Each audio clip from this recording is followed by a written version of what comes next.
Plus de la moitié des foyers français connectés.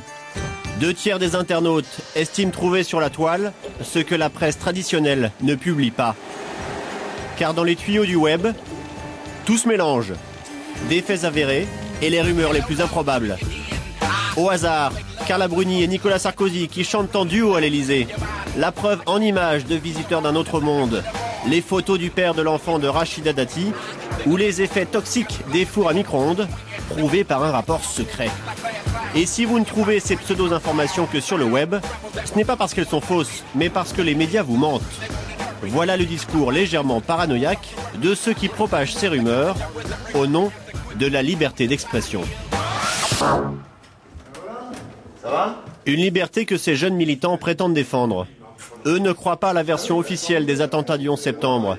Ils sont persuadés que c'est le gouvernement américain qui a tout manigancé. Une défiance jusqu'à l'excès, jusqu'à l'obsession du complot.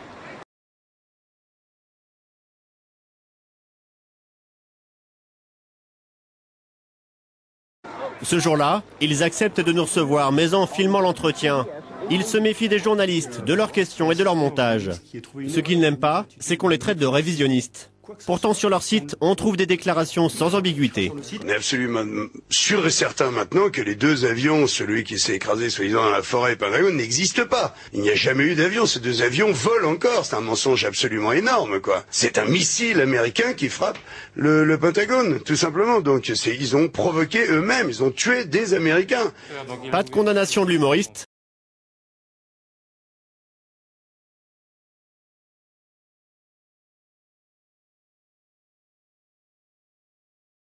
Ils en font plutôt une victime des médias.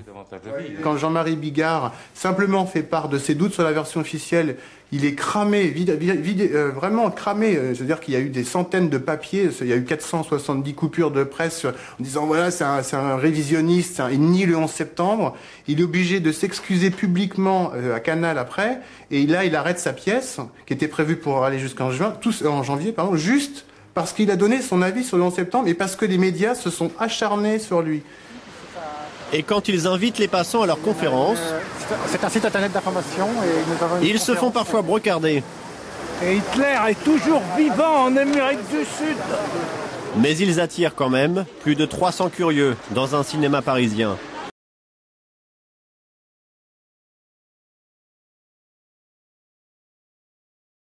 Qui ont tous un point commun, la défiance à l'égard des médias traditionnels. Heureusement qu'il y a l'Internet parce que les journalistes, ils font pas leur boulot. Europe 1, RTL, j'écoute plein sur les télés, mais c'est nul à chier, c'est lamentable. Donc c'est sur Internet qu'on trouve les infos. Ah bah heureusement, oui. C'est un peu bizarre parce que sur Internet on trouve un peu tout et son contraire. Hein. Mais on trouve son contraire et on se forge une opinion. On peut se forger une opinion. Des journalistes paresseux, suivistes, une information tronquée, une censure qui ne dit pas son nom. Sans aller jusqu'à nier le 11 septembre,